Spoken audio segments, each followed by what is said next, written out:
Okay, welcome to How to Start a Blog. This is going to be an in-depth resource and a complete guide for getting the blog up and going, starting to get content, traffic, and eventually start to make some substantial money with it. This is going to be a very quick overview, so again, we're going to dive much deeper in a lot of these subtopics as we go, but if you have one video to watch, this is the one. So here's what we're going to cover today. First off is going to be choosing your topic. What kind of topic do you want to talk about? What should your blog be about? And how to figure out your unique voice in that situation. Second will be domain, hosting, and WordPress. How to get your website set up and launched onto the World Wide Web. Third is themes and plugins. What you should do to your site and what things you should add on. So this will be just a condensed version. Fourth is how to write great content. This is going to be getting into your writing schedule and content formats and what you should be doing as quick, easy go-to guides. Fifth will be how to get more traffic. So this is getting people and readers to your site and hopefully engaging them so they keep coming back. And sixth, the fun part, how to start making money with it. Step number one is how to choose your topic. And this is something you should definitely spend some time thinking about and pondering, because hopefully this blog is going to be something that you're going to have for years to come. But don't get too stuck up on having to have the perfect idea, the perfect thing for it. But when you choose your topic, try to figure out, where does your mind naturally go when it's resting? When you're standing in line at the grocery store thinking about something, what are you actually thinking about? What do other people obsess about and also spend money on, like you do too? This will help you build up your readership much faster, but also be able to make money off what you're writing about. And lastly, what kind of unique voice should you have around that topic? It doesn't have to be of expertise. Many people think they have to be an expert in something to be able to write about it. No, unique voice can be something as simple as being really upfront that you really don't know much, but this blog is going to chronicle your journey to learn more. Let's say about personal finances or something like that. So when choosing your topic, write down, just take a quick 10 minutes, brainstorm as many ideas as you can. Just write them all down, don't filter it. Then you can start to go back and really evaluate on each one and see which one you will naturally be most drawn to. So after you know what you're going to write about, now it's time to get an actual website set up. And there's three parts to this. You're going to have your domain, you're going to have your web host, and you're going to have your actual website, which we're going to launch on WordPress. Easy way to remember this, you can think of it like a house. Your domain is your address, something that anybody can plug into Google Maps and get to wherever you are. Your host is the land that your house sits on. So all a hosting account is based on a server somewhere where you can upload your website files. And the website itself is the house, or WordPress. So we're going to go through how to get all of these things set up really quickly and painlessly. So your domain should try to be as short and sweet as possible. Because the internet is the age it is, many domains have been taken up already, but try to find something that's easy to remember, easy to spell, hopefully doesn't have hyphens in it, and is something you can really build a brand behind it. You generally want to stick with .com, .net, or .org domains. I know a lot of these new top-level domains are coming into style, like .blog or .guru, but I don't think they're there yet to be really focusing on building a whole brand around one of those. And the best places to register your domain is GoDaddy, as I think they're one of the best domain registrars in the market, or with your website host as you set up the domain. There's pluses and minuses to both, but you go over to GoDaddy and see if there's any good domains available. You can use their checker and see which ones are taken or not. We do have special discounts on GoDaddy, so please check out the link below to make sure you get the most discount you can on registering a new domain. In terms of hosting, there's many people think about all the website builders out there with Wix and Squarespace and everything. But really, if you're going to build this blog for the long term, you're going to want to have it on something you control and something that's also made for blogging. And there's no better option out there than using WordPress. We highly recommend having a self-hosted WordPress account. So you're eligible for AdSense, you can control it and move it to a different host if you need to. And overall, it's one of the best expandable development platforms you can have to launch your blog. So there's a couple hosting companies that we recommend. We've evaluated and been with most of the major ones in the industry, and these are the ones we keep coming back to for their value, for their technology, and for the dependability in the long run. Again, you don't want to have to be messing with server issues overnight. The more cheap or just duct tape together hosting solution you have, the more headaches you're going to have. So these ones that we recommend are the top, most reliable in the industry, but they're also extremely affordable too. So we highly recommend HostGator, A2 Hosting, or WP Engine. HostGator is one of the biggest hosts in the industry. They have great introductory prices, but also allows you to expand up into however big of a server or dedicated environment you want. A2 is pretty similar. It's a little bit less well known than HostGator, but we think some of the technology additions of SSD drives or solid state drives, as well as their server configuration, makes sites hosted on A2 just blazing fast. And both those you can get started for a couple bucks a month, definitely under $10 to $20 a month for those accounts. The last one we recommend is WP Engine.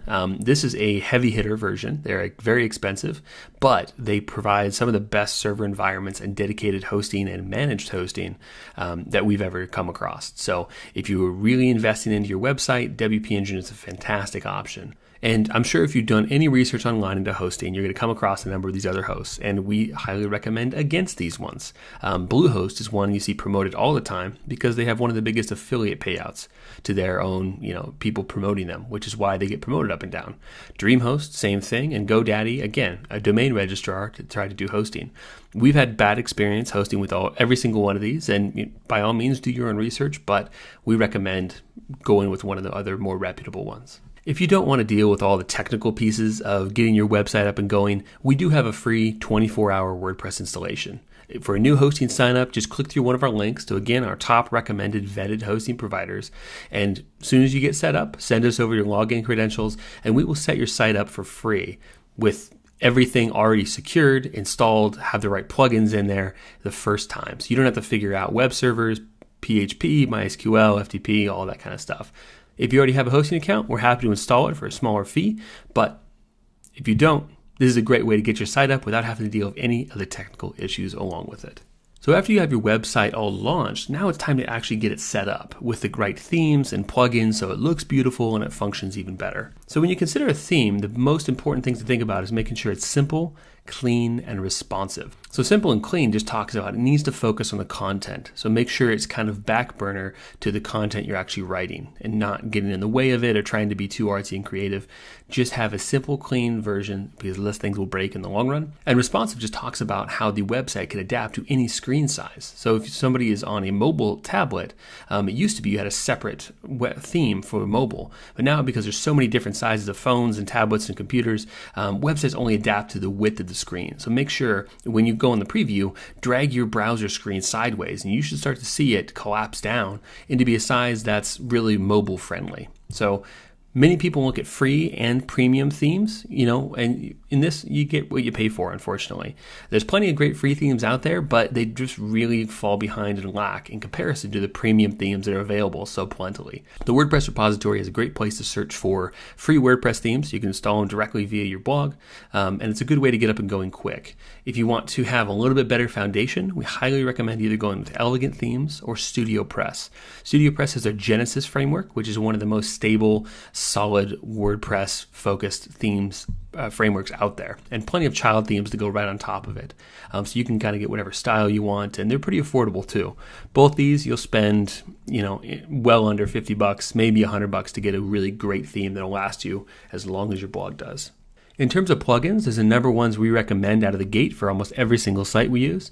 Google Analytics is a standard for all websites online, pretty much. It's a free service you go to sign up to, analytics.google.com. You drop the code in your site, or you can use a plugin to integrate it. But that just shows every single piece of information about who's visiting your site, how long they're staying, which pages, where they're from, everything. So highly recommend Google Analytics coming off the gate.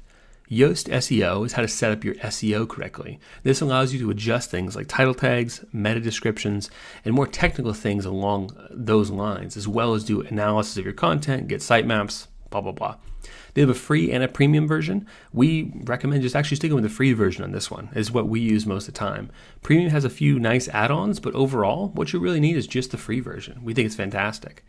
WordPress Jetpack is kind of a general utility add-on for WordPress that does a ton of different stuff. Everything from, if you upgrade to the premium version, backups, it has CDNs for loading your images and videos faster from their servers, social sharing buttons, a bunch of other just great utilities packed into one plugin. Like it's basically the extension pack of WordPress.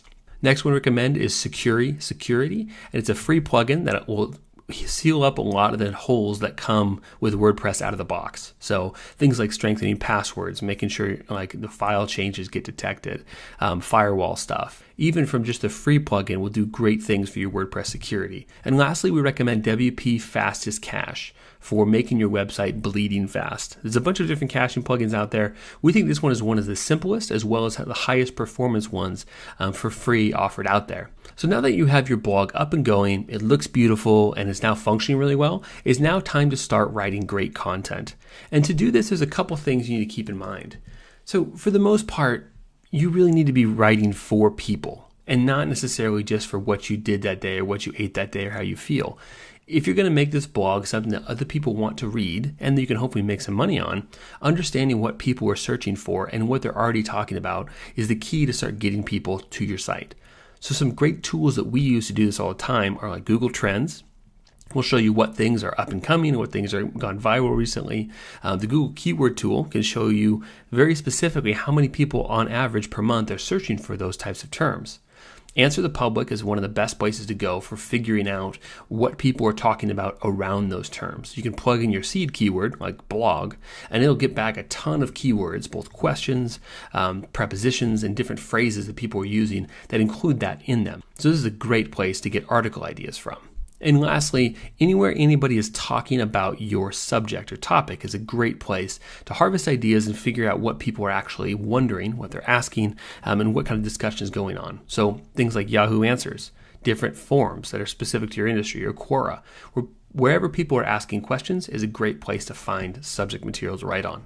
And when you do go through and write, here's a few simple, just go-to guidelines on how you can get the most SEO bang for your buck without trying to get too deep in the weeds of keyword research and all this kind of stuff. So in the end, what you're really trying to do is provide unique value. You're trying to provide value to your readers to make sure they get something from the site, they stay on, they read the whole thing. This will show Google more about the quality of your site and make them rank higher than any other little technical tip I can give. Your article should be at least 1,000 words long, ideally more up in the 2,000 type word level, but if you want to get them ranked, this is the way to do it. You need to have enough content that Google sees you as an authority and also has enough related things around it that they want to rank you highly for multiple terms. You should probably cover 3 to 5 subtopics around whatever other main topic you're talking about, which Google, again, just sees as a sign of authority. You can't really talk about football without mentioning words like offense, defense, quarterback, referee, things like that. And lastly, try to answer some of the top questions you have coming in from your audience. Questions you can get from places like Answer the Public or some of the forums. All you're trying to do is match up what they're looking for with the content that you already have. So some common structures that we recommend looking at if you're trying to produce this content are top 10 lists. Like everybody loves a list, like as you can see on BuzzFeed and plenty of those viral sites. In-depth reviews are also a great one that goes really deep onto one particular idea. So review one product really deeply or one subject really deeply.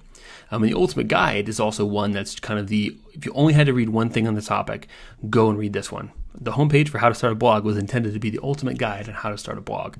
We go deeper on other things and other parts of the sites, but that's also a great just a great pillar post to link to and that people will keep coming back to. Step 5 is talking about how to get more traffic. So once you start getting some content out there, you're going to start to figure out where your traffic is coming from. And you obviously naturally want to get more of it. So you get more readers to your site, you can make more money, build an email list faster, stuff like that. So the main places that we will look for traffic for bloggers are SEO and social media. We'll talk about email lists in a second. But SEO stands for Search Engine Optimization, and it's basically trying to get your site ranking higher in Google, Yahoo, and Bing for terms that people are searching for. This is something that has tons and tons of information about out there, and most of it's wrong, or most of it's ineffective now, and so many stuff like if it's a year old or even a few years old, chances are it's outdated, but this is still one of the best sources of traffic. If you stick to our recommendations a few minutes ago, that is going to be one of the best ways just to get you there and just block all the other noise coming in about the subject. Social media can be a tremendous traffic source for people. So making sure your stuff is going up on places where people can discover it is big. So obviously when you post something, post it to all of your social channels as well. We recommend creating social media accounts for your business or for your blog and not necessarily your personal one because you don't want your friends and family getting spammed every time you post new content. But places like Pinterest can be a great source of social media traffic that most people just think it's kind of a fun place to go on and click through stuff. But if you format your stuff well for those platforms, especially Pinterest, which is much more organic driven, you can get a tremendous amount of traffic coming in from it. It's harder to get traffic from social media channels like Facebook, just because they're going more and more towards paid content. So unless you pay, they're not really going to show your stuff. The last place to get traffic from consistently is building up an email list. So this is something where you've seen on every site, it's an opt-in form where you get emails from people and they broadcast whenever they send new content or they have a promotion or something. We highly recommend this as something you start building from day one, because this is something where anytime you write a new piece of content, obviously, people who have signed up are interested in receiving more of your content. So you get those recurring regulars back all the time, which builds kind of the backbone of your business. This will also allow you to do many things for promotions and launches in the future, but start building that early with even a free tool like MailChimp or something. We have a bunch of other recommendations on the best email list builders and providers to use, but just get something going to start with. And step 6 is the fun part, starting to make money. This is when you can start doing some really cool things for your life, your family's life, and your future. Most people give 40 hours plus a week, plus commutes to their job. And the more you can free that and control your time, control what you do, control where you spend that time, this is where life can change dramatically. It has for me, and I want that to change for other people as well. But a quick caveat on that, don't sell your soul. This is something where people get into the idea of making money online. They want to try to get rich quick and put whatever system they can to do that, spam people, do just shady things. It's a surefire way to not succeed. The thing you need to do is actually go about building it the right way. This is a long-term game, and if you persist and stick with it over time, you're going to get those amazing results. It's not going to take a week. It's going to take months and years before you start getting that critical mass to be able to monetize your content, to be able to actually build something of value for other people, not just push a button and make internet money. That stuff, if it's working now, it's not going to work next week, and it's not worth putting the effort into when you can spend that same effort building something legitimate that will last. So when it comes to monetizing your content, there's a bunch of different ways you can do it. And it really depends on your topic and your industry as to which one is going to be most effective for you. We're going to cover some of the ones that we find most effective for a general selection of bloggers. First one is affiliate marketing. And this is basically just recommending products that other people sell, and you get a cut of if they make a sale. So let's say Amazon Associates, one of the biggest affiliate promoters out there. If you talk about like hiking or fishing, you can link out to fishing rods or something on Amazon. Somebody clicks to your link and buys it. You get 4 to 5% of that sale. If you get a lot of traffic and a lot of clicks over to those products and get sales, you can make some pretty good money with it. And Amazon Associates is a legitimate business model that many people go after online. The next one is display ads. And this is when you paste a little piece of code in your site and you have different ads come up. And the best place to do this is Google AdSense for starting off. There's a number of others, native advertising networks like Outbrain, Taboola, or Mediavine. But just placing ads on your site can give you dollars every time, either based on impressions, how many people visit that site and see those ads, or clicks. You get paid a certain amount every time somebody clicks on one of those ads. You have to have some decent traffic before you can start making some decent money with it, but especially if you have a high value niche like finance or something like that, those clicks can cost multiple dollars a piece, so you can really rack up quite a good income coming in from not that high of traffic. Next thing you can do is create your own products, whether those are physical or digital products, and sell them. Oftentimes guides and ebooks or courses are tremendous ways of doing this. We highly recommend it because you can control and give great value to your people in depth on something they pay money for. You can also look at lead generation. So let's say you talk about a specific service that people are looking for. Well, being able to take those people and refer them over to someone who actually provides that service is a really easy way to make dollars in the in-between. We recommend collecting the people's contact information and selling off each one of those at a per lead cost to the people in that business. And the last one is coaching and consulting. And this is one where people think they have to be like the industry expert to be able to offer this. But in reality, all you really have to be is a few steps ahead of who you're coaching or consulting on. This can help you monetize low amounts of traffic, but really high monetization potential if you're in the right industry that has the right value proposition to the people you're coaching or consulting. So think of things that people spend money on, especially a lot of money on. The more you can add value in that and guide them through a time where it makes it easier, simpler, or saves them money or time, it's a really easy way to offer that as a great service to your audience. So I know this is a really quick, fast, high-level overview on how to start a blog. So if you really want to dive more in depth, we've provided a free course called the 5K Fast Track. And this is more of the full 101 course on how to get to $5,000 a month from your blog or online properties. But if you want to learn more about this from a deeper level, go enroll in it. It's free. We just offer it up as a great option for people who want to spend more time researching and understanding in depth into the industry before they jump in. So thank you very much for listening. Please submit any questions you have about this. We're going to try to answer them as best we can.